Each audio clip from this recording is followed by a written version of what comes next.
And let's hop right into it. Alrighty, thank you for joining us for the special presentation, Drivers of the Biodiversity Crisis, America at a Crossroads, Florida in Focus.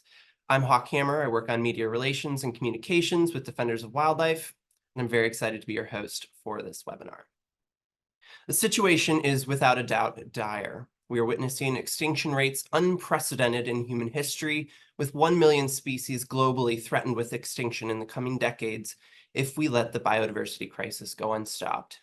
The problem is a global one, but the United States is far from immune. No place in the United States is unaffected by the drivers of the biodiversity loss crisis, which have been identified as habitat loss, pollution, overexploitation of species, invasive species, and the most harmful, climate change. You're going to hear those 5 frequently mentioned during this webinar. The statistics paint a sobering picture. Here in the United States, 40% of our animals are at risk of extinction and 30% of our plants. Beetle populations have declined by more than 80%, and North America's skies have 3 billion fewer birds compared to 1970. The situation is dire, but with bold policy, commitment to following the best available science, and a dedicated effort from all of us, we can avoid it. Now, Florida is a unique and special place and one of the most biodiverse states in the United States. It's filled with a wide variety of ecosystems, from hardwood forest, prairies, caves, marsh and swamps, beach, freshwater, and marine ecosystems home to imperiled species like the green and hawksbill sea turtles, eastern indigo snakes, and Florida panthers, and so many more. It's also one of the states most at risk of biodiversity loss, which is why we're focusing on it during this webinar and the first of our series. We have an incredible lineup of panelists who will speak on the drivers of the biodiversity crisis and how they're affecting Florida's wildlife, ecosystems, and people. And importantly, they're going to discuss the research currently underway to combat this crisis in the field and the policy work happening in the state legislature and the work being done to find and implement future solutions. I would like to thank our sponsors, Archbold Biological Station, the National Caucus of Environmental Legislators, Live Wildly Foundation, the University of Miami, and the University of Florida, South Florida, excuse me. So to the, I see you, Representative Cross, to the logistics side of things, there's a chat that you can communicate with the hosts if you're having any technical difficulties throughout this webinar. There's also a Q&A where you can submit questions. I encourage you to do so throughout the webinar. We'll get to as many as we can at the end. If we aren't able to get to your question, we apologize. What we will have is a slide at the very end with the contact information for each of the panelists. We'll give you some time to screenshot that, and we encourage you to send those questions to them directly. All the attendees are muted and your videos are going to be turned off. So with that, let's hop right into it. I am very excited to introduce our first host. She is one of my favorite people at Defenders of Wildlife and brilliant in her own right. Dr. Lindsay Rosa is Vice President of Conservation Research and Innovation for Defenders of Wildlife. She leads the Center for Conservation Innovation here, which I was just told celebrated its 7th year. So happy anniversary to our CCI folks. The center hosts an interdisciplinary team of scientists and policy analysts aiming at advancing policy-relevant research, filling critical gaps in scientific knowledge, and pioneering innovative, pragmatic conservation solutions. Dr. Rosa's expertise and passion lies in promoting science-informed decision-making for biodiversity conservation and climate adaptation. She earned her master's and PhD at the University of Connecticut, studying the impacts of climate change on invasive plant species success in forest ecosystems. So with that, Lindsay, I'm going to turn it over to you. Thank you, Hawk. You are too kind. And hello, everyone. I would guess that even before Hawk's lovely introduction here, that many of you were probably familiar with this headline. Globally, 1 million species are at risk of extinction in the coming decades. And yes, we are experiencing a rate of biodiversity loss unprecedented in human history. Here in the US specifically, nearly 40% of our nation's plant and animal species are also at the brink. And you can see some more of these scary stats for North America and the US here. I say scary because so much is tied to these species and their interactions with each other and the rest of the world, our health and well-being, our economies and livelihoods. For example, as our bee populations decline, it's about more than walking through a field and no longer hearing their buzzing. It's the decline in the native flowers that depend on them, the native local honey they produce and crops they pollinate, the jobs and ecosystems that rely on that and more. There's no more common interest more widely shared among us than healthy natural systems and the thriving biodiversity that serves at its foundation. The big global headline here comes from a report that turns 5 years old this year, a global assessment on biodiversity and ecosystem services that truly synthesizes a large body of science relevant for decision makers around the world. Other than being the landmark report to first identify the 1 million species at risk statistic, it also highlights the 5 main drivers of global biodiversity loss: land and sea use change, invasive species, overexploitation, pollution, and climate change. Thanks to science, we know some of the challenges that biodiversity faces. There are still some key questions left unanswered, though, particularly here in the US, because we don't yet have the equivalent science assessment. At Defenders of Wildlife, our Center for Conservation Innovation recognized the need to help fill some of these knowledge gaps for a more comprehensive understanding of the threats to species in the US and the habitats they rely on. For that purpose, we developed and released a report based on some of the best available data for the lower 48, and you can find that at the hyperlink here. Of course, I'd love to give a shout out to those folks at the center for their hard work on this report, in particular, Dr. Laura Nunez and Talia Niederman. They focused on some of those species that are in greater need of more immediate conservation efforts, those listed as threatened or endangered under the Endangered Species Act. The team of scientists gathered available spatial data on the 5 main drivers of biodiversity loss in the lower 48 states. Each of these, you can see, certainly has its own unique spatial patterns. And they combined the 5 for an overall look of threat exposure across the contiguous US. So here you can see that areas in red have higher exposure risk to these 5 drivers. There are certainly some concentrated pockets of red across the US, and some of those occur in Florida. In fact, on average, Florida leads the 48 states in overall exposure risk to the 5 drivers. How do these areas compare with the places where you can find many of our threatened and endangered species? We love to refer to this as our wine and cheese map.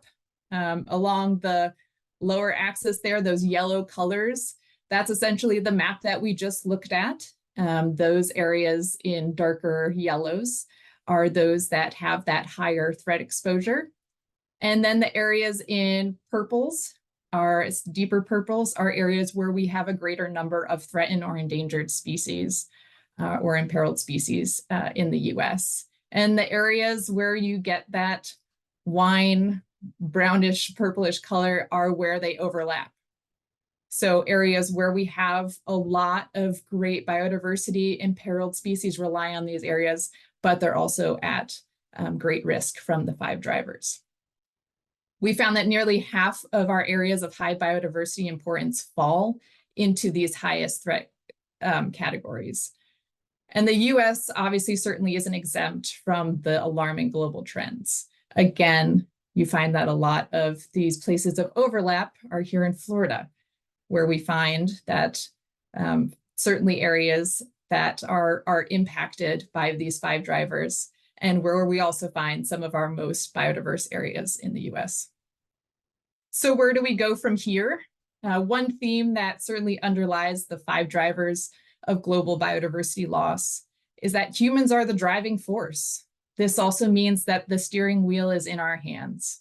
We have the opportunity to take action to mitigate our impact and stem a global crisis. And the science is clear that we need to act now, and we have greater success when we do it together. We need strong conservation science and policy tools to tackle species extinction and the loss of nature and its benefits. Yes, we need a strong national commitment to tackling the biodiversity crisis. A US national biodiversity strategy would serve as a comprehensive blueprint for policy action to stem the leading drivers of biodiversity loss and better coordinate the efforts of departments and agencies across the federal government. And you can learn more and help support some of those efforts here at 1millionspecies.org. But important conservation efforts also happen locally, and lessons learned can and should be shared with people working across sectors and scales.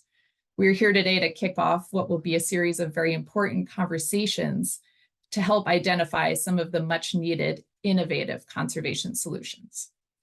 I hope you join in my excitement to hear more about what is happening here in Florida to help turn the tide on biodiversity loss. And with that, thank you. Thank you very much, Dr. Rosa. We're going to turn next to Dr. Sahas Barve. Dr. Barve is the John W. Fitzpatrick Program Director of Avian Ecology at Archbold Biological Station. His research focuses on the demography of Florida scrub jays, and he leverages a 50-plus year study on scrub jays to investigate questions about the effects of habitat fragmentation, habitat management, and climate change on this federally threatened Florida endemic species. And I'm pleased to say, Team Bird. There we go. Dr. Barve, floor is yours. Thank you so much, Hawk, and thank you so much, Lindsay, for introducing the problem at hand so well. I'm going to talk to you about a lot of local level conservation we do to understand the ecology and conservation of this really amazing, charismatic bird that is sort of the hallmark of the upland Florida landscapes. So this Defenders report that Lindsay talked about right now showed you that South Central Florida is really the deepest color, which means that there's a lot of imperiled species, and there is a lot of threats to this biodiversity as well. And Archbold Biological Station sits at the south end of what is called the Lake Wales Ridge, right there, in the middle of it all. Here we run a long-term study of Florida scrub jays. The study started in 1969, and I'm the third iteration of the program directors who've been leading this study. And we've been interested in this bird because it's a Florida endemic. It's found nowhere else on Earth but in Florida. But even within Florida, its habitats have been shrinking really fast, and it's restricted to these little patches of purple across the state. So those patches of purple are actually one of the highest and driest habitats in Florida, and Florida scrub jays have lost about 90% of their population already because those habitats are also really, really attractive for people who want to build their house or build a ranch or build a citrus grove. But because Florida scrub jays need a large territory and large area to have a big population of Florida scrub jays, they are actually a wonderful umbrella species for a number of scrub endemics, including blue-tailed skinks, sand skinks, mice, a bunch of different endangered plants that occur on these high ridges of Florida. The cool thing about Florida scrub jays is, just like us, they're family living birds where children from last year help raise the children this year. So they are what is called cooperative breeding. And in this photo from 1984, you can see 3 adults, an older sister that is actually sitting on the babies, and you can see the face of the baby sticking out from under her. And then you have mom and pop there as well. Florida scrub jays are also interesting because they live in a habitat that is shaped by fire. Florida has the highest instance of lightning strikes anywhere in the world, and Florida upland habitats are driven by fire. They're what are called pyrogenic habitats, which means that they need constant burning or burning every few years to maintain the communities that they harbor. By having large landscapes at Archbold Biological Station, where we can set aside large pieces of land and control the burning there, we have shown that Florida scrub jays are this Goldilocks species which likes to live in about 5 to 20 years post-fire. So if a piece of land does not get burned for up to 20 years, it becomes too overgrown, too thick, and Florida scrub jays stop living there. Again, this is a multi-decadal experiment that we've been running at Archbold Biological Station. Florida scrub jays are also important ecosystem drivers because they scatter hoard thousands of acorns every year. So each scrub jay hoards between 6,000 and 8,000 acorns, and they obviously don't need all of those acorns, and they end up basically planting a mini oak forest. So we know all these things because we have a large color-banded population of scrub jays that we monitor really intensively. And a lot of our data and our findings and the recommendations we have come from these really intensive studies. Oops. I've suddenly seemed to have lost control. There we go. Oh, there's a little lag. My bad.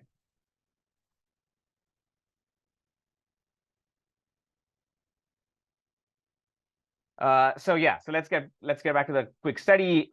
We have a slew of interns and RAs every year that work really hard finding nests, and we are already at 88 nests for this year. For each of those nests, we band nestlings and basically have a 14-generation deep pedigree for the scrub jays here, and that really gives us a lot of spatio-temporal depth to the research we do and the recommendations we can make based on our research. So it's important to remember that Florida scrub jays live in a further fragmented local scale habitat beyond the purple polygons that you see here. So even zooming into that little bit of south end of Lake Wales Ridge, there are only so many habitats that scrub jays actually occupy, and these are highlighted in orange here. And Archbold surveys several of these landscapes. So going back, we know that scrub jays have lost about 90% of their historical habitat, and they're restricted to these green polygons here, but also that those small patches of scrub within the green polygons are in danger because of fire suppression. As I told you, suppressed fire leads to overgrown habitats that Florida scrub jays don't like and eventually stop living in. So not only are Florida scrub jays losing habitat at the landscape level, they're also losing habitat at the local scale because of fire suppression, and that habitat loss is leading to Florida scrub jay populations becoming increasingly isolated from each other, increasing inbreeding, and causing more problems for their long-term survival. So what Florida scrub jays need is actually little stepping stones of habitat that they can cross very easily, instead of large contiguous habitats that are separated by many miles. There are obviously some very big unknowns about scrub jay biology that we are just starting to look at. Climate change and invasive species are both big unknowns. We have data for weather at Archbold, and we know that winter temperatures are increasing at Archbold. We also know that despite the fact that we have a long-term stable population of Florida scrub jays at Archbold, they are starting to nest earlier and earlier every year. And after warm winters, Florida scrub jays have lower reproductive success. So there is an impact of warming climates on Florida scrub jay reproductive success, even in large stable populations. So we don't know how these stable populations are going to get affected by climate change. So just to wrap up, Florida scrub jays are threatened by habitat loss at the landscape level and at the local level. And we still don't know a lot about how this charismatic umbrella species of the Florida upland scrub is going to get affected by climate change and other drivers like invasive species. Thank you so much. Thank you very much, Dr. Barve. I'm sure there's going to be some really good questions on that topic at the end. I'm very excited for those, and I'll have a few myself. Fascinating presentation. Up next, we're going to turn to Dr. Enrique Montes. Dr. Montes is an associate scientist of the University of Miami Cooperative Institute for Marine and Atmospheric Studies and NOAA's Atlantic Oceanographic and Meteorological Laboratory, studying responses of marine life to changes in atmospheric and oceanographic conditions. His research integrates environmental, biooptical, imaging, genomic, and taxonomic measurements collected on oceanographic expeditions with satellite data to resolve the oceanographic contexts of local observations and characterize regional biogeographical conditions, ocean habitats, and their planktonic assemblages. Dr. Montes co-leads the U.S. Southeast Marine Biodiversity Observation Network and is the principal investigator of the MBON Pole to Pole of the Americas, a regional program dedicated to coordinating biodiversity monitoring of coastal habitats using traditional and novel methodologies like imaging and machine learning applications and building capacity in biodiversity observing and data science. Dr. Montes serves as an executive committee member of the International Association for Biological Oceanography and the World Association of Marine Stations. Dr. Montes. Thank you, Hawk, for that long introduction, and thank you for inviting me to talk to you about efforts that we're coordinating and leading in Florida waters to try to understand how biodiversity responds to environmental change and human-driven processes.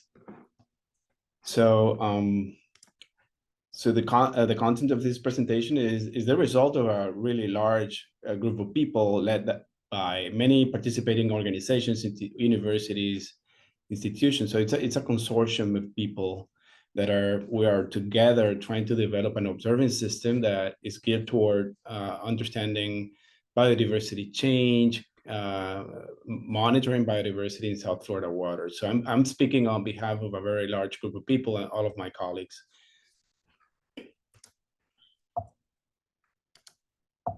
I don't seem to be able to advance the presentation now. Okay, thank you.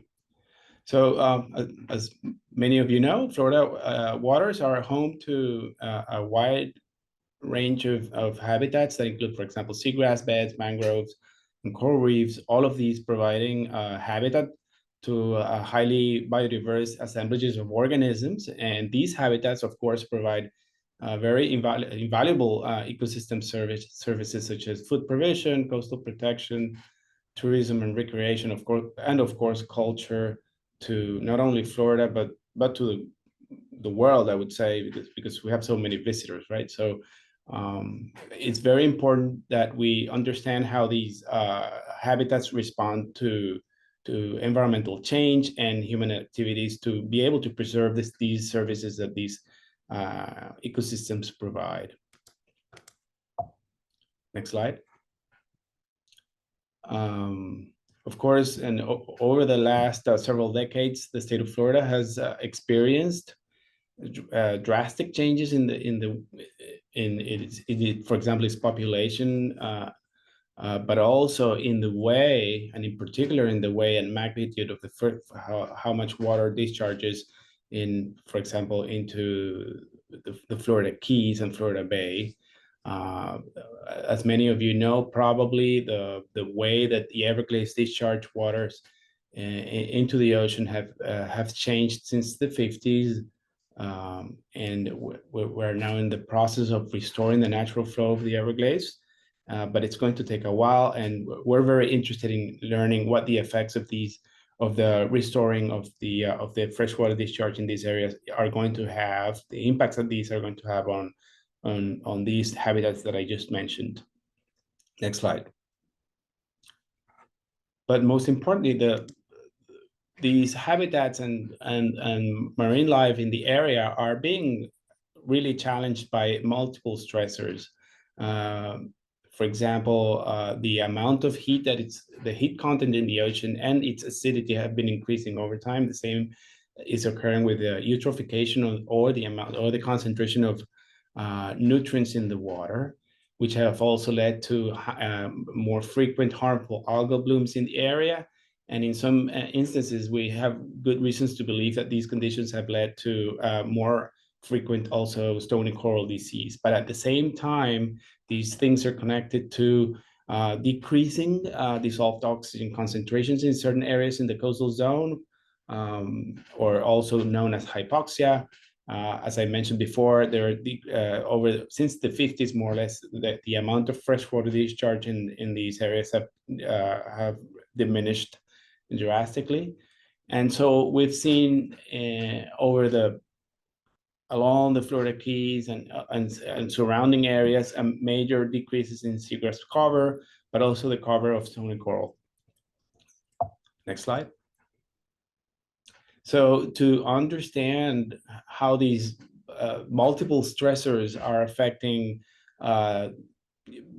overall marine biodiversity across the food web, we have been collecting a lot of data over this regional domain that is shown in this map as part of the South Florida Ecosystem Restoration Program that is also coordinating with the Southeast U.S. Marine Biodiversity Observation Network since 2015. The SFVR program started in the 90s, probably, but these are large-scale oceanographic surveys that happen every 6 weeks, in which we collect hydrographic measurements, but also nutrient data, chlorophyll A concentrations as an indicator of eutrophication, water chemistry.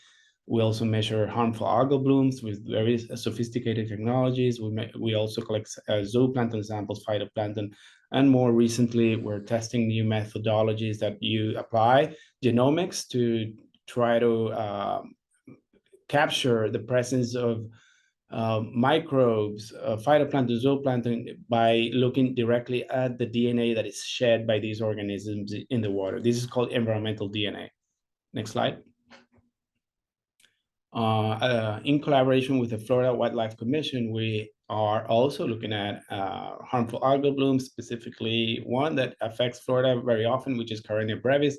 It's a small dinoflagellate that produces toxins that kill fish and produce very massive blooms. And this is an example from the fall of 2018, in which Florida was affected by a major red tide event that affected both the west and east coast of the state. And this was also very visible from satellite imagery on the right-hand side, where you can see the chlorophyll A concentration anomaly for that particular month in September of 2018 being extremely high as a result of this event. This particular HAB bloom not only killed fish, it makes the water toxic, it affects, produces aerosols that affect the respiratory system of people, but also produce hypoxia because of the decaying bloom that strips the dissolved oxygen from the water. So these are very complex systems that cause tremendous damage to marine ecosystems. Next slide. The benefit of collecting data repeatedly for many years is that we can start understanding how, for example, eutrophication and nutrient conditions are changing over time in a large area like this. And this map is basically showing you the trends in chlorophyll and nitrogen and phosphorus over this area. And what we see, when you see a big bubble, it means that the rate of change is large, and when the bubble is small, it means that it's not as important. But what we're saying is that in this area, not only chlorophyll is increasing over time, which is indicating that the nutrient inputs may be also increasing, but also we see that signals in some areas with dissolved inorganic nitrogen and phosphorus. Next slide. We are also seeing that at a finer scale within Biscayne Bay, where chlorophyll A concentrations, again, as an indicator of eutrophication, has been steadily increasing since the mid-90s. Next slide. Next slide. Yeah. So why is it important to look at these processes? Well, we need to take preventive action right away. So we know that increased nutrient conditions will stimulate algal growth and algal blooms that will in essence decrease or attenuate the amount of light that reaches the seafloor, where these seagrasses and coral reefs live. And when this happens, the percent cover of seagrasses, the health of coral reefs degrades, which has a series of impacts on the ecosystem that lead to destabilization of the sediments. You lose benthic grazers, which in turn increase sediment and nutrient influx into the water and perpetuate this feedback loop even further. So the way we're trying to understand this systems is that how you break this cycle so that we can control these algal blooms that will affect benthic habitats. Next slide. And for example, just to give you an example, by preserving water quality conditions, we avoid from having a beautiful seagrass bed that is basically home for many species that we rely on into a macroalgae mat that is not as valuable for the ecosystem to function. Next slide. We are also, I'm wrapping up here, and then we're also, these areas are also experiencing increasing ocean heat content. And just to give you an example, in the summer of last year, and these are maps showing the sea surface temperature conditions for Biscayne Bay in July 19th, with some big, massive heat wave event that has not been registered in the historical record. And the average temperature of the bay by this day reached over 32 degrees C, something that we have not been able to detect in the satellite records since then. And so in addition to degrading water quality conditions, what's happening is that these ecosystems are being pushed to tipping points beyond their tipping points and their thermal tolerance by increasing temperature. Next slide. And with the final slide, I want to say that there's hope. This group of institutions, people participating in these efforts are developing information tools that are geared toward supporting management and conservation decisions. This is an example of the integrated ecosystem assessment from NOAA, the sanctuaries, and the Marine Biodiversity Observation Network, where we have these interactive infographics that enable managers to consult time series data for biodiversity, but also environmental properties very easily in support of how to take the next steps for making decisions that will remedy some of the things that we're seeing.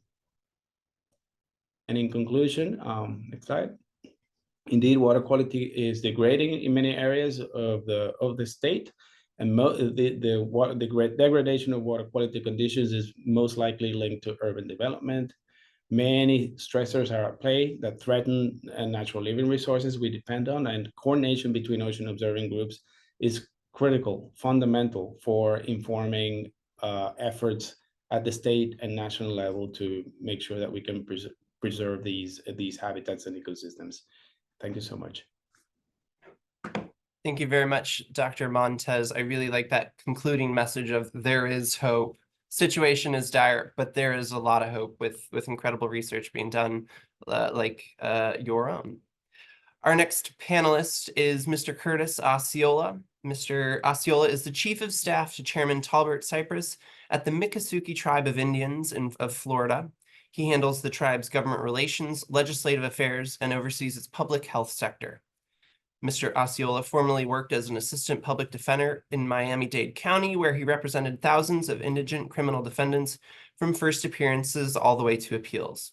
And before that, he worked at the Moskowitz law firm as an associate, litigating complex business cases on behalf of consumers and tribes, including representing the Miccosukee tribe in the landmark opioid litigation. Mr. Osceola also maintains a private practice where he represents Native American criminal defendants in the state of Florida, pro bono. Mr. Osceola. Thank you, and thanks for everyone for being here. Wonderful panel that we have today. A lot of talented scientists and biologists. I'm going to take a different approach, I think, which is focus more on the law and policy that I think that the tribe engages with.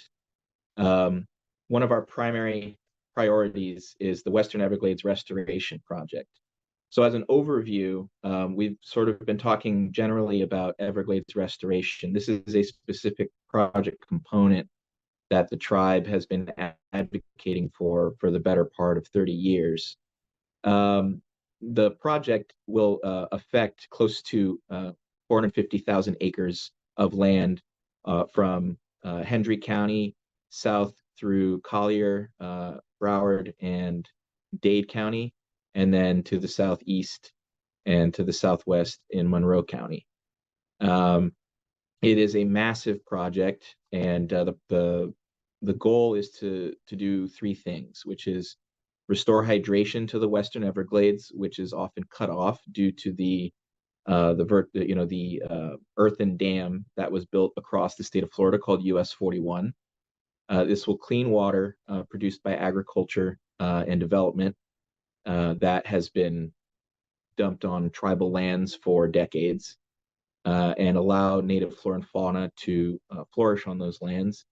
And then it will normalize hydro periods within the Big Cypress and Western Glades by allowing movement from east to west, so that there's consistency in the surface water table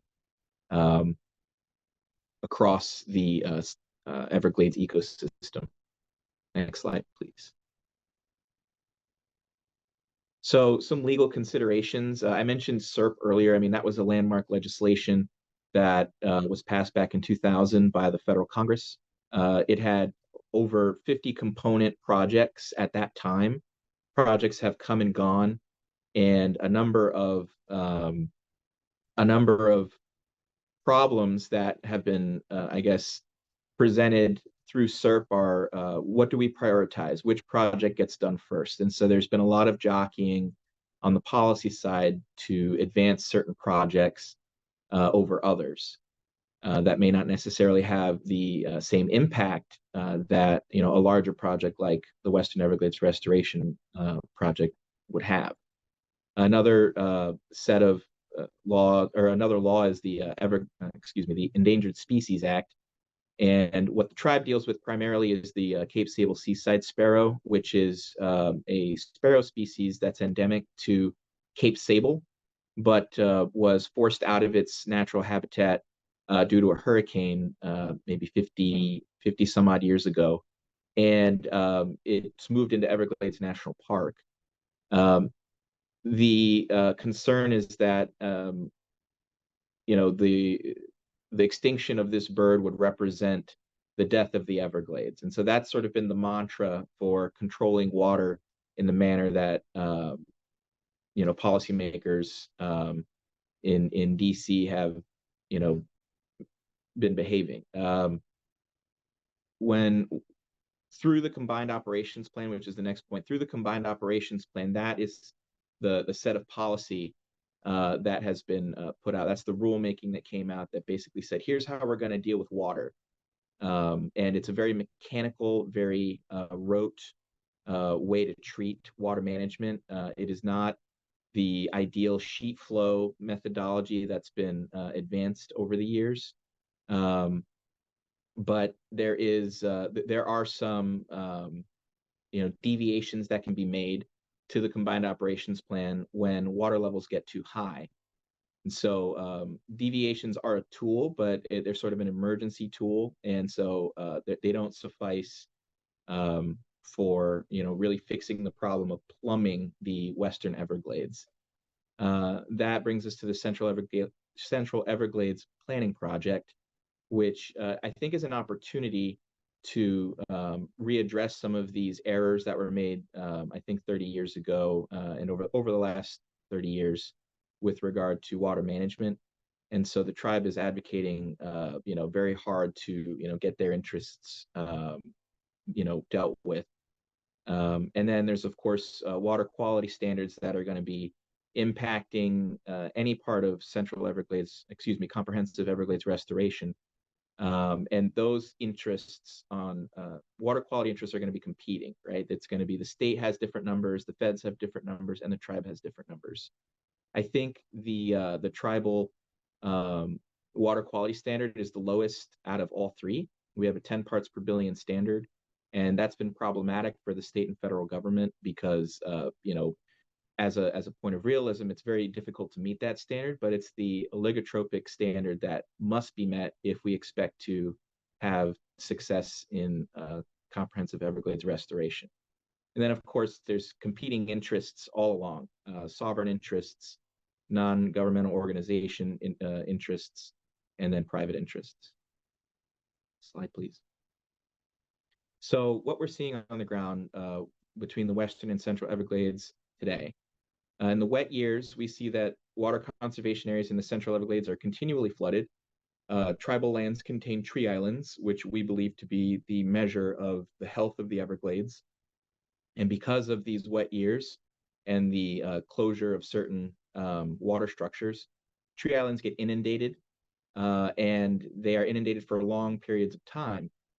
Once you hit 90 days, and this is, based on our fish and wildlife research by our biologists, once you hit 90 days of inundation, you have permanent damage. You have permanent tree island loss, whether it's the grass that holds the surface soil together, or the hardwood that the hardwood trees that maintain the integrity of the tree island. So you start to see large tree death, hardwood death, and soil destruction and erosion. Those gates are closed because of the Cape Sable seaside sparrow. There's a subpopulation south of tribal lands called the subpopulation A.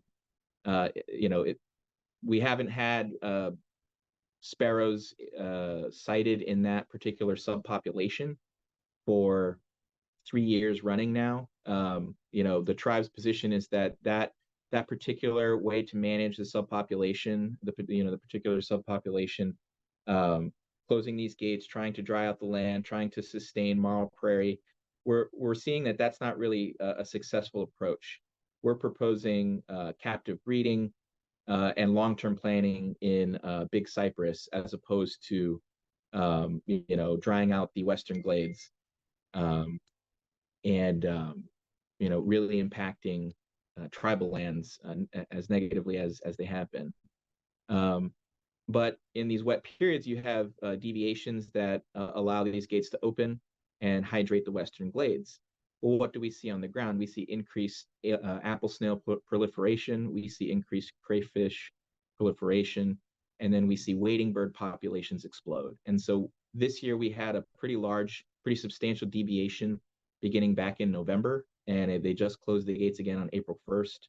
We're expecting a massive boom in wading bird nesting and population over the next year and a half. So definitely something to watch.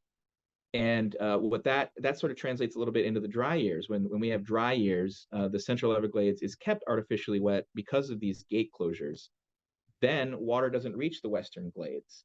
Dry down, cuts all the way down into the peat moss, and then wildfire risk increases. We've had 2 major fires over the last 8 years that consumed over 170,000 acres of wetland and tree islands, and massive ecosystem destruction and fauna death. So it's really important that we address this issue as well as fix the plumbing of the Western Glades. Wading birds are key for us down here. What we see is that when wading bird populations drop, the health of the Everglades is in decline. However, when wading bird populations increase, the health of the Everglades is improving. So that's generally what we're seeing on the ground between wet and dry years. Next slide, please. Then what's the connection is that compartmentalization has destroyed these tree island habitats. Exotic species often suffocate native species on tribal lands. And, the current policies of, the Army Corps and Fish and Wildlife Service harm many, many others. We see white-tailed deer populations that are an all-time low, and surveys are coming back with 1 deer per 10 miles, which I think translates to 15 per 10 square miles. So it's, really, really a devastating impact that the current water policy has. Next slide. And then why do we care? The tribe itself has a constitutional duty to the environment. We see the Everglades as our mother. and it protected us during the termination period, during the removal period, and we were allowed to survive because of its health. Tribal lands are impacted tremendously.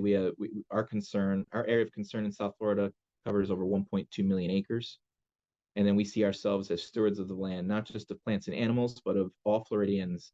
And then we know that the world is watching comprehensive Everglades restoration. So we are trying to, lead by example for the rest of the world. And then, the question is, I guess, is it in our DNA? I like to think so, but it's definitely something that is endemic to all Miccosukee. Next slide, please. Just wanted to say Shana Bishat. Thank you so much for having me. Really appreciate it. We very much appreciate you participating, Mr. Asile. Your insights are invaluable. Up next, we have Dr. Josh Daskin, PhD. He's the Director of Conservation at Archbold Biological Station, where he works to grow the use of science in conservation of biodiversity and ecosystems. He leads Archbold's conservation strategy, connecting researchers with agencies, landowners, NGOs, and science collaborators to grow the efficiency and effectiveness of conservation actions from Archbold's own 20,000 acres to the statewide Florida Wildlife Corridor and beyond. Since 2021, he is a leader of the scientific arm of the Campaign to Conserve the Corridor. Dr. Daskin, the floor is yours. Thank you very much. Pleasure to be here. And I have the opportunity to speak today about one of my very favorite conservation projects, the Florida Wildlife Corridor, and specifically about how science at Archbold and with our partners is helping to conserve this ambitious large area. So one of the ways that we seek as conservationists to maintain and restore wildlife populations is through maintaining and restoring habitat connectivity, the connections between areas where wildlife live, as illustrated on the map here on the bottom left. Interestingly, much of the early theory that led to scientists' modern understanding of habitat connections and connectivity was developed in Florida by researchers including E.O. Wilson, shown here studying mangroves in Florida in the 1960s. Today, we understand that habitat connectivity is important for allowing species to find mates, to shelter, to find habitat, and to move in response to natural and man-made disturbances. Later on, in the 1980s and 1990s, Reed Noss and others began shaping a vision for what a statewide network of conserved connected lands might look like. So the early visions of Reed's and others turned into what is today referred to as the Florida Wildlife Corridor, shown in this map on the right. It's an incredibly ambitious vision of 18 million acres of hopefully conserved lands, 10 million of which are already conserved today and shown in the dark green. The light green areas, about 8 million acres, are what we refer to as opportunity areas, and these are currently functioning as wildlife habitat and wildlife corridor areas, but we need to conserve them to maintain the benefits. This project is unusual in its scope, about well over 40% of the state, and is 55% conserved today. The Florida Wildlife Corridor is reliant on and possible because of the great work of a slew of agency, nonprofit, and landowner partners that have helped reach the 10 million acres already conserved through their great work in the last several decades before it was referred to as the Florida Wildlife Corridor. Future success in turning those opportunity areas, the light green areas, into conserved ones relies in part on science to provide credible information for those who advocate on behalf of continued funding of land conservation and wise land use decisions. This is especially true when we think about the co-benefits of wildlife and landscape conservation. Co-benefits are the things that we get from habitat conservation other than benefits directly for wildlife. So if you think about the world at large, maybe not just those who occasion to come to a Defenders of Wildlife webinar today, protecting biodiversity is not everyone's first priority, but most people are concerned about protecting their property, their life, their way of life, their health, and the places that they like to recreate. So today I'm going to highlight two reports that we commissioned at Archbold with support from the Live Wildly Foundation to build credible information on these co-benefits of wildlife corridor conservation in Florida. The first is what we refer to kind of colloquially as the Corridor Water Resources Report. This was commissioned and completed in 2023 and was a report on all the ways that water resources overlap with the Florida Wildlife Corridor. Our state is all about water. We have over 50 major rivers and streams, 700 springs, over 7,700 lakes, and over 10 million acres of wetlands. Meanwhile, we have a growing human population with needs for water supply, for drinking, recreating, and agriculture. There was sometimes a tendency before this report to make assumptions about the ways that land protection would benefit water resources. And so we at Archbold asked Dr. Wendy Graham, then the director of the University of Florida Water Institute, to lead this report, summarizing all the ways that many water resources across the state overlap with the corridor. And what they produced was a first of its kind report synthesizing the existing state of the science on how hydrology, hydrological values, and land conservation in the corridor overlap. So for each of a set of resources, here I'm showing spring sheds, the areas in which water flows into some of our major springs in the state, overlap with the wildlife corridor. They produced a map and statistics, as well as told us where in the Florida Wildlife Corridor the really key opportunity areas needed to be conserved to protect each of these resources. Pretty interestingly, and a positive sign, for a wildlife corridor, something that was designed to protect wildlife, it actually does pretty well for water resources. So this slightly busy graph shows a number, but not all of the water resources considered in this report. And the dark green areas show how much is already conserved. The light green areas, just like on the map, show the percentage that's inside the corridor, but not yet protected. So you can see that the corridor does really well for things like surface water, wetlands at the bottom, and for protecting springs, but it doesn't do as well for things like lakes. That makes some sense. We've actually built a lot around a lot of our lakes. We've also built in a lot of the higher, drier, sandier areas that are those spring sheds, the areas, again, that collect water that flow into our springs. You can download the full report and a summary report using a summary of the report using the QR code here on the left from Archbold website. So a take-home message is really, the corridor protects a lot of water resources, but we need to fill in those light green areas to make sure that we maintain the function of these ecosystems going into the future. Secondly, I will draw your attention to what is going to be released on Tuesday of next week, is the second of the two reports, the Corridor Climate Report. This one was led by Dr. Colin Polsky and Dr. Jay Baldwin at Florida Atlantic University with an all-star team of climatologists, hydrologists, ecologists, and social scientists from around the state. Just like in the case of the Water Resources Report, they were asked to tell us, how does conserving land in the corridor affect climate resilience? So that's resilience to fire, flooding, storms, heat, and other impacts of progressing climate change, both for people and for nature in the state. Crucially, when we do science at Archbold, we want to make sure that it is ready for use by conservation practitioners, including defenders and others. So we had a kickoff workshop early in the process where we asked agencies and nonprofits to tell the author group, what did they want to see in this report and how would they use it so that the work of the author team could be steered towards implementation. I'm going to wrap up here today with just one key message from many that's in this report, a little bit of a tease for you to go and look for it on our webpage on Tuesday. There are over 7 million acres of floodplains in the state. About 10%, about 10% of those remain in the Florida Wildlife Corridor and are not yet protected.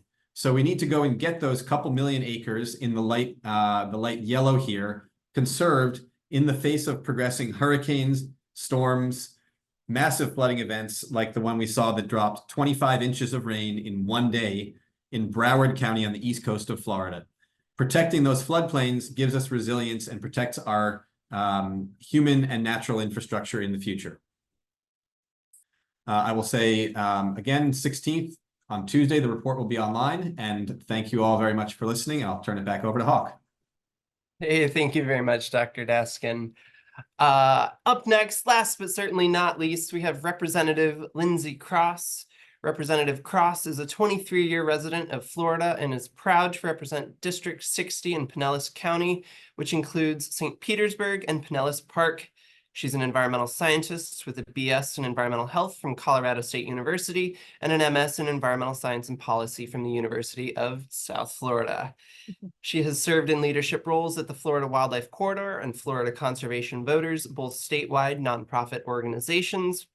She was elected to the Florida State House in 2022 and serves on the Agricultural and Natural Resources and Higher Education Appropriations subcommittees, as well as Water Quality, Supply and Treatment, Health and Human Services, Post-Secondary Education and Workforce, and Constitutional Rights, Rule of Law, and Government Operations. Representative Cross. Thank you. It is so great to be here with everyone, and I'm learning so much from the other presenters, so I appreciate the opportunity to talk about some initiatives at the state level. Wanted to just put into context where my district is. It is on the Gulf side, or the Tampa Bay side of Pinellas County, which is on the western portion of Florida. It's a population of about 185,000 voters within this district. And so I have much of the Tampa Bay area and have worked in this local area for over 20 years.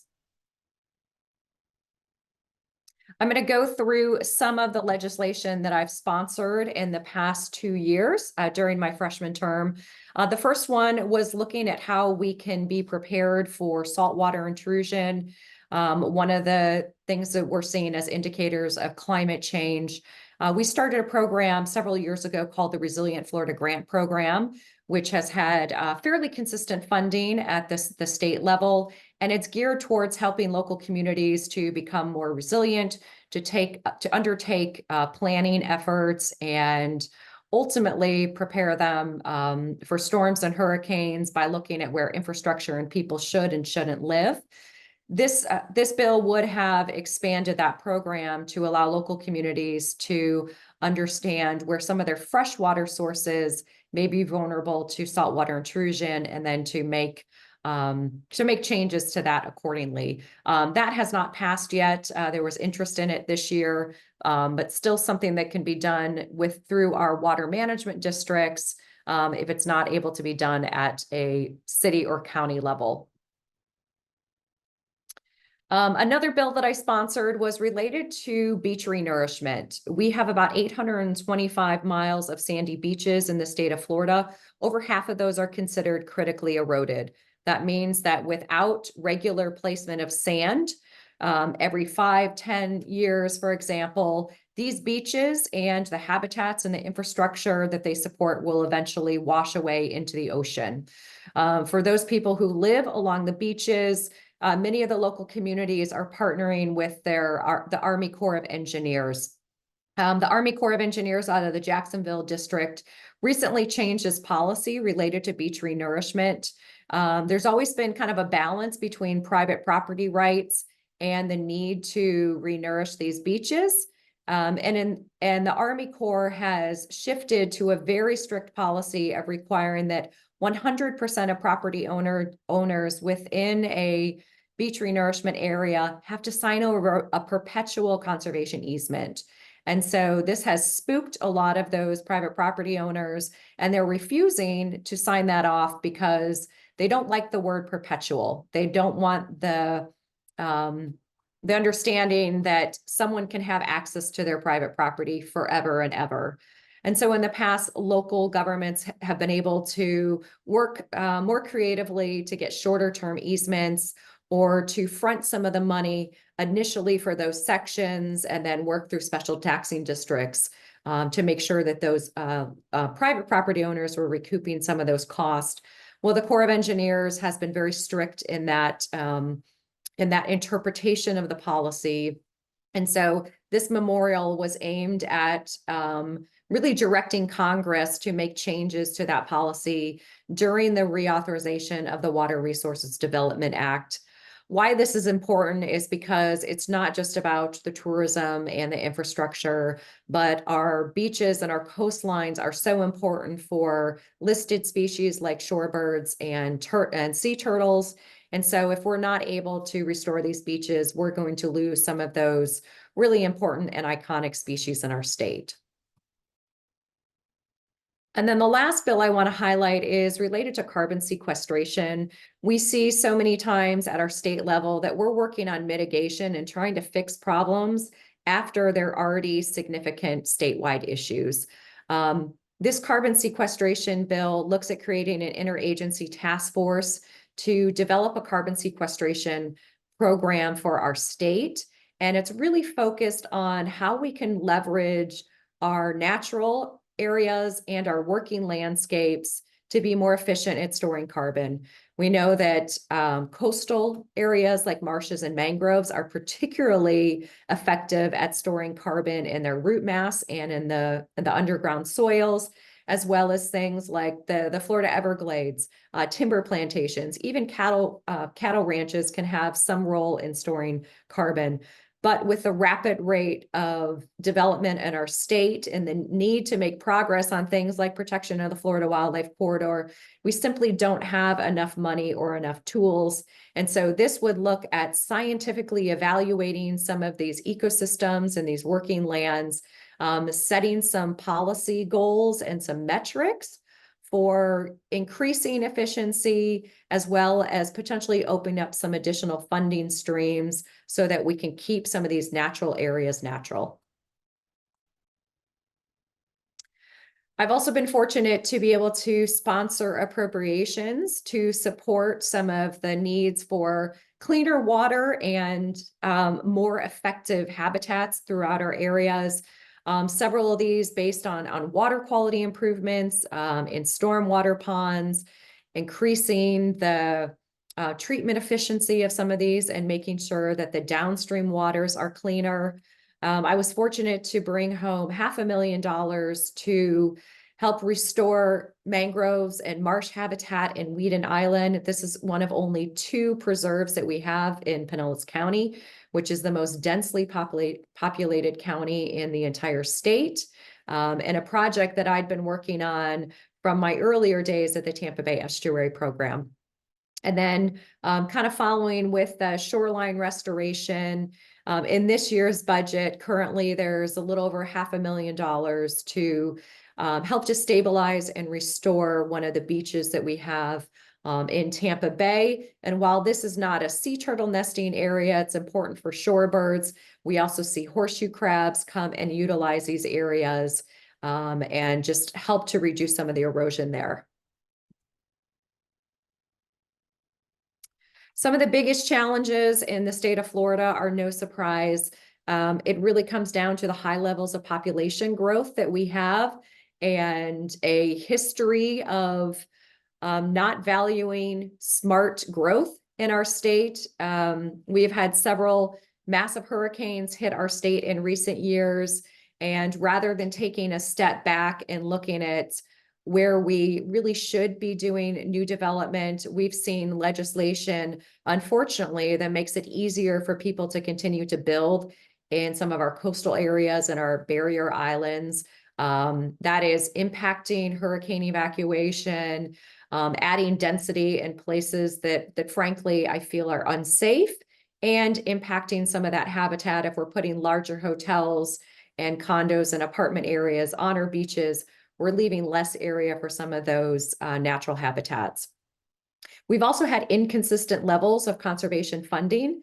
And so while in recent years, we've had a strong support for the Florida Wildlife Corridor by passing the Florida Wildlife Corridor Act, and last year putting more than $1 billion into conservation, we still have a long way to go from nearly 2 decades, about a decade and a half, where funding was nearly zeroed out.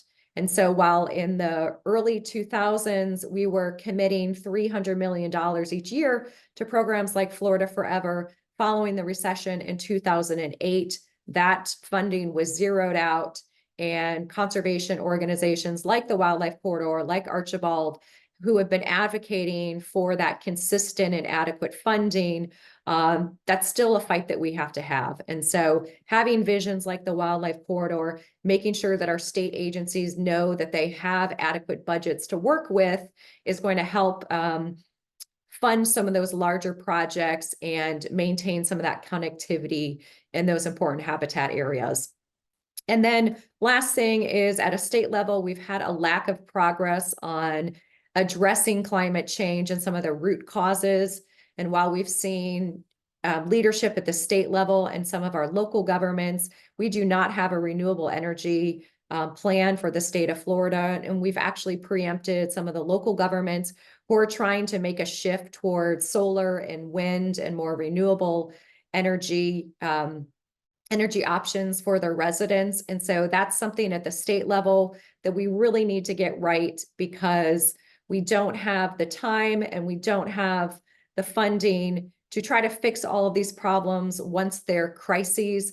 We need to be mitigating and preventing some of these problems if we want to maintain the incredible diversity that we've continued to have in our state, and continue to have a balance of natural areas for both people and for wildlife. Thank you very much, Representative Cross. I fully agree with the first thing you said. You learn so much in these webinars with such impressive panelists like yourself and the rest of the folks here. So as all of that information percolates through, I'm encouraging everyone now, if you have any questions, submit them in the Q&A, but I'm going to spark us off right quick. The first question for Mr. Osceola.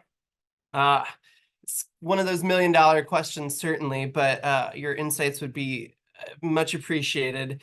What do you think is missing in public narratives around biodiversity loss? And then here's a tricky one. How do we change that? So if I can turn that one over to you, Mr. Osceola, first, we'll kick off the Q&A section right now. Sure. I think what's been missing is the narrative from the indigenous communities in general. Across the world, we have Native communities that are stewarding probably 3/4 of the land. Wherever you have indigenous people tied to those lands, to those ecosystems, and I think it's getting better. I think at least politically speaking, under the current federal administration, and even under the state administration, indigenous voices are coming more to the fore, and being heard and incorporated, because we are on the ground. We're seeing these species, and we're seeing sort of the systems and respond, human them.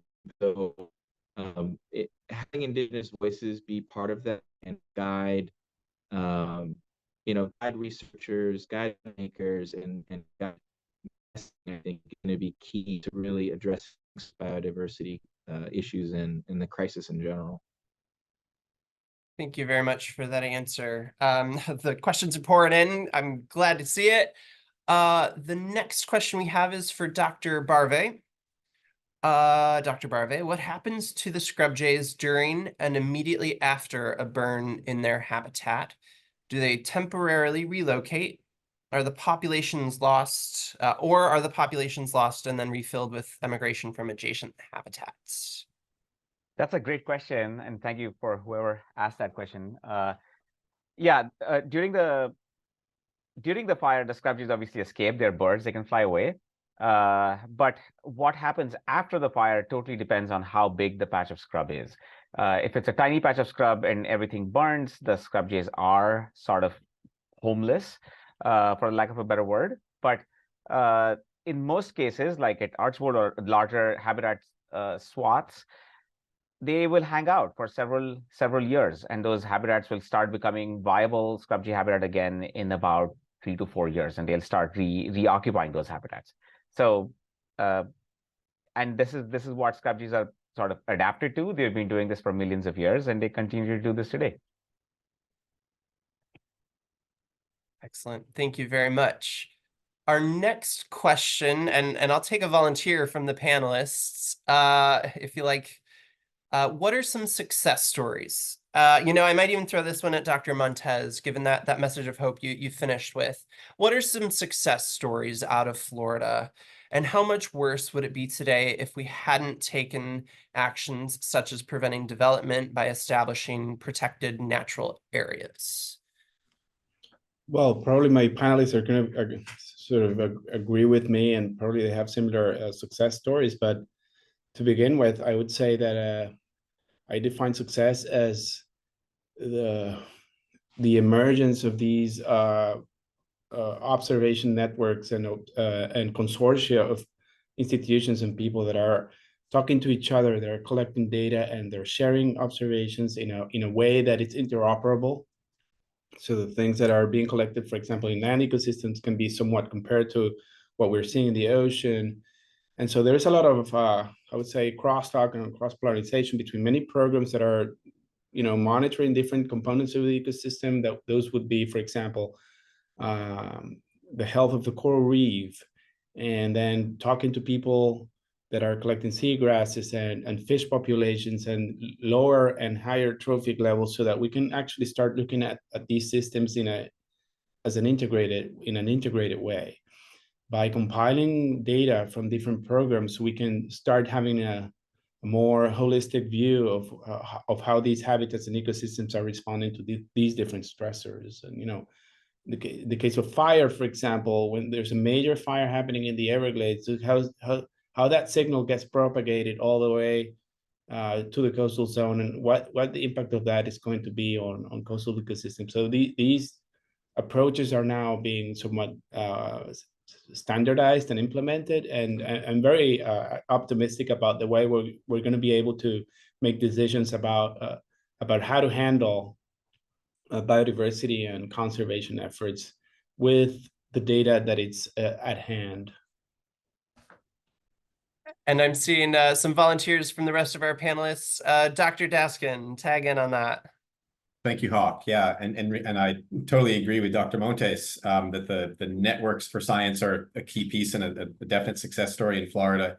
I also would want to point to the protected area network. So I mentioned the 10 million acres that are conserved already in the Florida Wildlife Corridor, but statewide, Florida is sort of mind-bogglingly ahead of the rest of the eastern United States.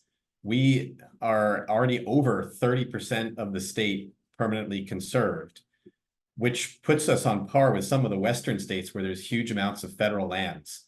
So I would say that Florida is actually an amazing example of how to do protected lands conservation in a place that's rapidly developing. We have over 1,000 people moving to the state a day. That's like putting an extra Orlando or almost an extra Miami in the state every year. And yet we're leading the way in protected lands. And that's why we can have initiatives like the Florida Wildlife Corridor, why we still have species like the Florida scrub jay, the Florida grasshopper sparrow, the Florida panther.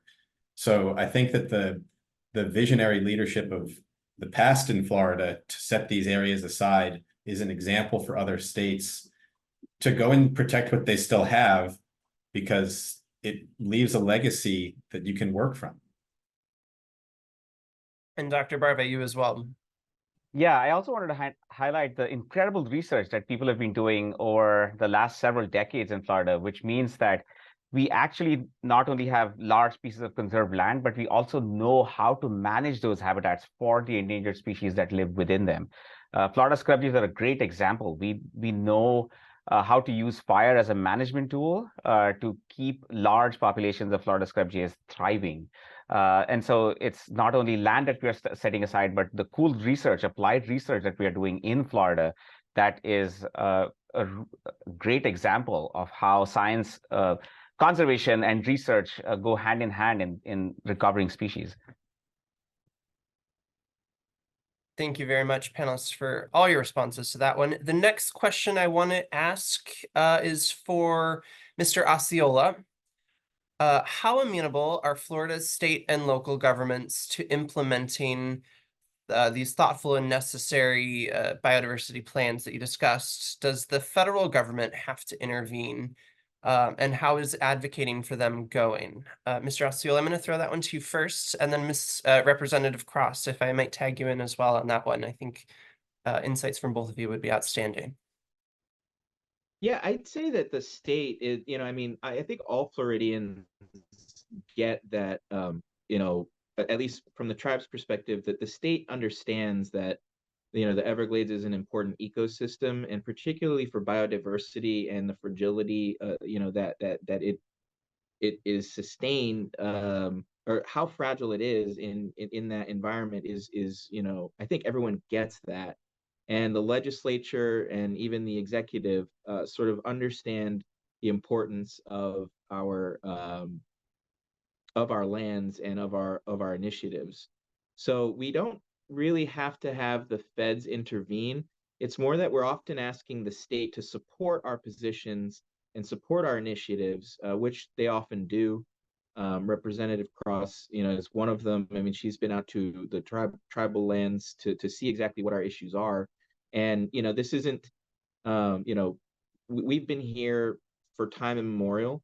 And so we're always happy to get the next new batch of representatives, biologists, residents, and teach them about, how important these lands are, and how vital they are to the survival of the ecosystems within, but also the survival of the people in those communities. So I think Florida gets it, and I think Florida, it's sort of the other way around, like that Florida has to help us talk to the U.S. government to get it right.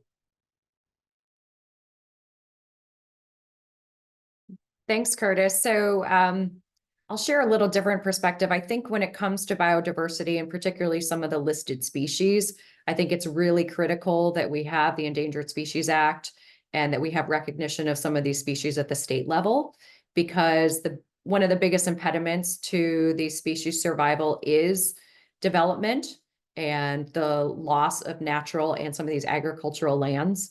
In my other profession, I'm a practicing environmental scientist. And so some of that involves field work and going out and monitoring for listed species like gopher tortoises. And that's something that we see at the state level. There's a lot of pressure on state agencies to loosen some of these requirements for gopher tortoises or make the fees less. And it's frankly because there's not enough recipient sites for some of these to relocate some of these tortoises. Developers think it's too expensive, but we are taking so much of the natural habitat that these species need.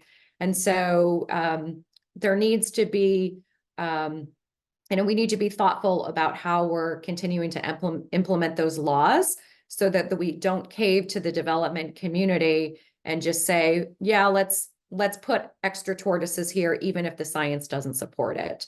And so I think it's always important that we have strong policies to protect the biodiversity that we have for our state, because in many cases, if we left it to some of the local governments where their zoning and their regulations may be changing with new elected officials that don't understand some of the history and how these lands interconnect, I think we would be losing more of these habitats and more of these species. So I'm going to always make sure that we are holding strong on those policies that protect some of those iconic species, because we know if we're protecting the scrub jay or the gopher tortoises, we're protecting hundreds or thousands of other species as well. I'm seeing a lot of nods from the panelists. Agreement there, certainly. The next question I want to ask from one of our audience members is for Dr. Montez. How bad is Florida's seagrass coverage and growth since the 2018 cold snap event when it snowed in North Florida? If you're familiar with this one, are algal blooms starving out seagrass for nutrients? Well, that's an excellent question, and it varies depending on the areas that you're looking at. Seagrasses are all over the state, from Biscayne Bay all the way down to the Florida Keys, Florida Bay, and the Western Florida Shelf. And in the areas where we're conducting monitoring efforts, we see these are very dynamic habitats. The percent cover can change a lot from one season to another, and 1 year to another. And so what we're seeing is in some areas in the Florida Bay, we are seeing declines. In other areas, the seagrasses are recovering. in the Biscayne Bay, seagrasses are definitely losing percent cover steadily over the past, I would say, decade or so, and that is mostly most likely related to degradation of water quality conditions. In Florida Bay, some of these events have been related more than to cold snaps to hypersalination events, and that is very warm summers that where you get a lot of evaporation. You have little freshwater input in Florida Bay, and so you have these little pools of, or not as small, quite large actually, of water that have very high salinity, and those conditions are detrimental for seagrasses and for everything else lives in there. And we believe those events in combination with degradation of water quality are the main drivers of seagrass bed loss and replacement by macroalgae. Excellent. Thank you very much, Dr. Montez, for that insight. As I keep an eye on time, we've got about 7 more minutes, despite my, I could ask questions all day, as folks I work with certainly know.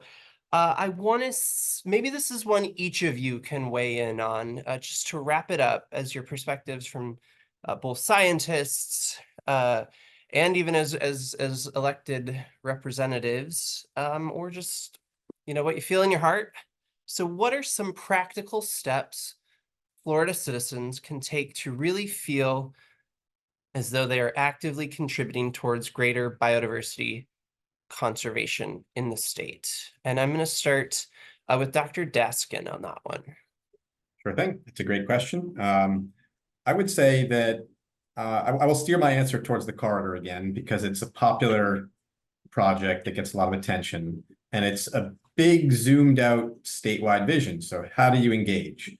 Well, all of those little green, light green opportunity areas are in local places. And so the place for local people to engage is with local decision making. I would encourage folks who aren't already to be familiar with the land use decisions that are happening in their counties and cities.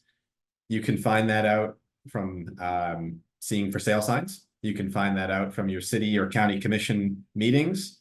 And I would encourage you to speak up if you are not in favor of things like rezonings from natural areas or agricultural areas to development that's not compatible with the values that you and your communities may have.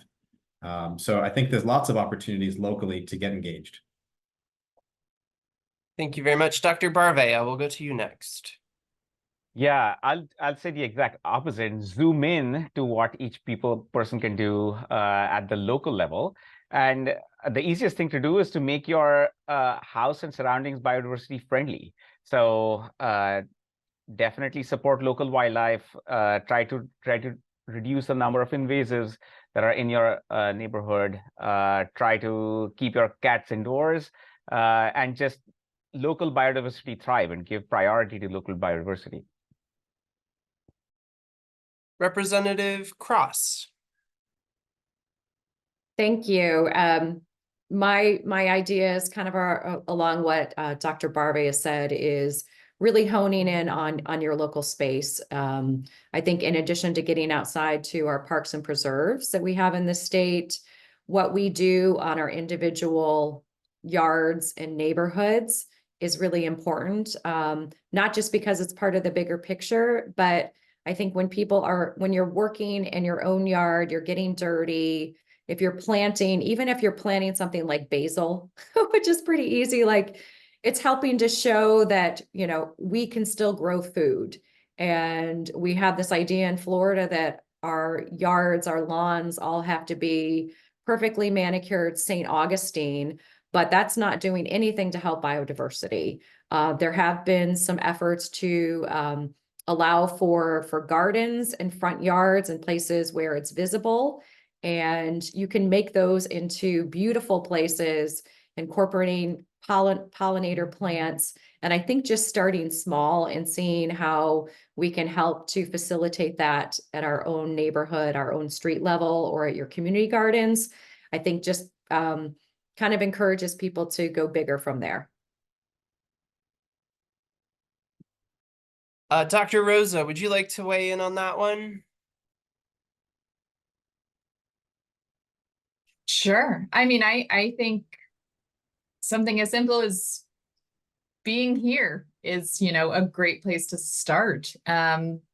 Learning as much as you can, even if you feel like you do know a lot about your local community and the wildlife and the native plants. And if you do share that information, you know, I think sometimes people feel it's silly, but the power of communication and the, you know, the how much our worlds have shrunk, because we have these networks and means of getting the word out. I think that it seems like a simple, sometimes so simple it's silly, but you know, I think that that's sometimes a great place to start, because you never know who else you can, you know, get to take action.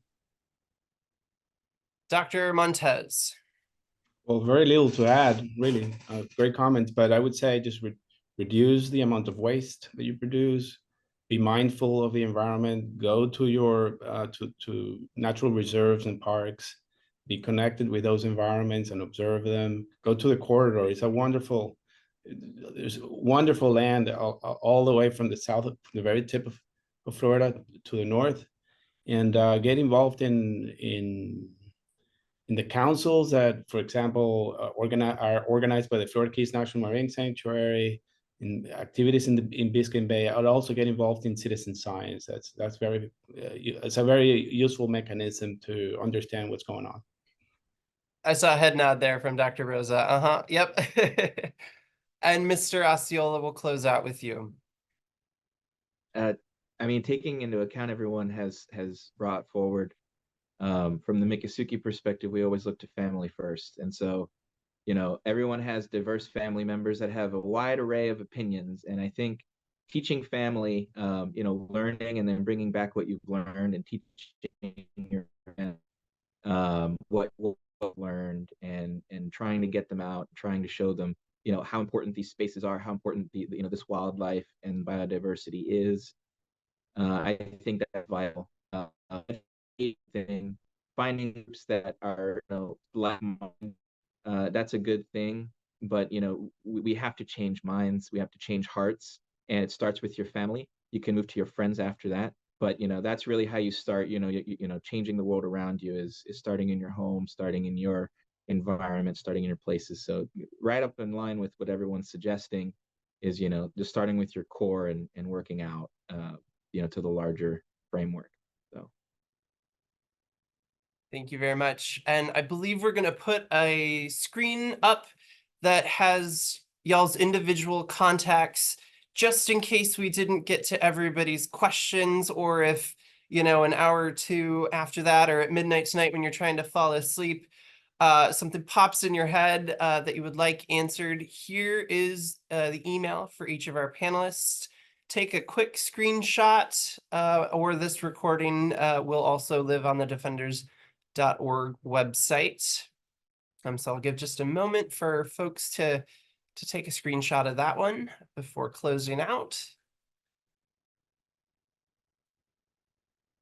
Excellent. And my closeout is going to be, first and foremost, thank you very much to our incredible panelists for taking the time to speak to our audience today for our presentation, Drivers of the Biodiversity Crisis, America at Crossroads, Florida in Focus. This is going to be the first in a series for Defenders of Wildlife and our partners along the way. Our next series is going to be California specific. So California in Focus, building off the study from Dr. Rosa on the 5 drivers in the United States. So you can all look for an email about that one. And of course, to learn more about the series, find the recording of this presentation from today, you can head to defenders.org. That is Defenders of Wildlife's website. So again, thank you all very much for spending the time to attend this webinar. And thank you once again to our panelists. I know it was very much appreciated. And we'll look forward to our next webinar. Thank you very much.